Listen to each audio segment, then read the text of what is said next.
Savoir s'il y a présence ou non du moustique tigre dans la région, c'est la mission de l'établissement interdépartemental de démoustication.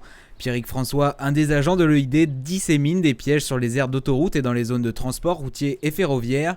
Le but, attirer le moustique tigre, vecteur de maladies comme le chikungunya et la dengue. C'est une espèce particulière puisqu'elle utilise nos moyens de transport et nos moyens de communication pour coloniser le monde et gagner de l'espace. C'est-à-dire qu'elle va utiliser principalement nos véhicules à moindre échelle lorsque nous nous déplaçons sur des petites distances. Mais elle va également utiliser nos moyens de transport ferroviaires. C'est pour ça que nous nous trouvons ici sur le port de Rochefort, puisque nous surveillons d'éventuelles importations de moustiques qui auraient pu prendre en provenance d'Asie le bateau. Et pour déterminer la présence de ce moustique dans nos régions, un piège pondoir suffit. Il s'agit d'un simple morceau de polystyrène de couleur claire, placé sur une surface d'eau dans un pot de fleurs sombres. Il va ainsi attirer le moustique. On regarde si le polystyrène est positif ou négatif. Il est positif si on détecte la présence d'œufs sur les côtés du polystyrène.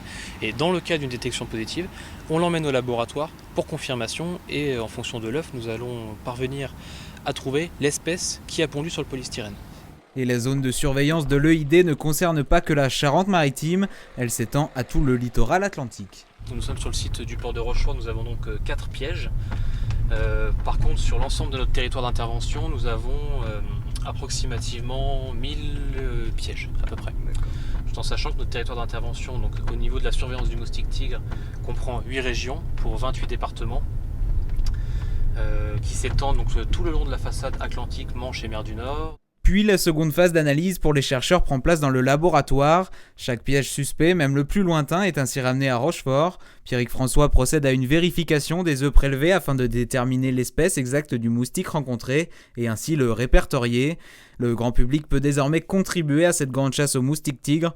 Il est facilement reconnaissable grâce à sa petite taille et son corps rayé noir et blanc.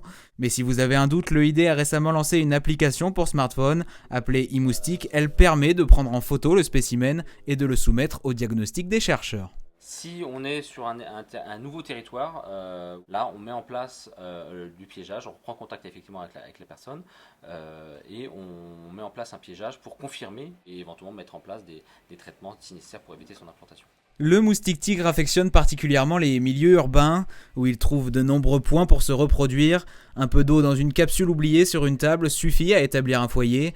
Pour éviter la prolifération, il est donc recommandé de vider tous les récipients susceptibles de contenir de l'eau.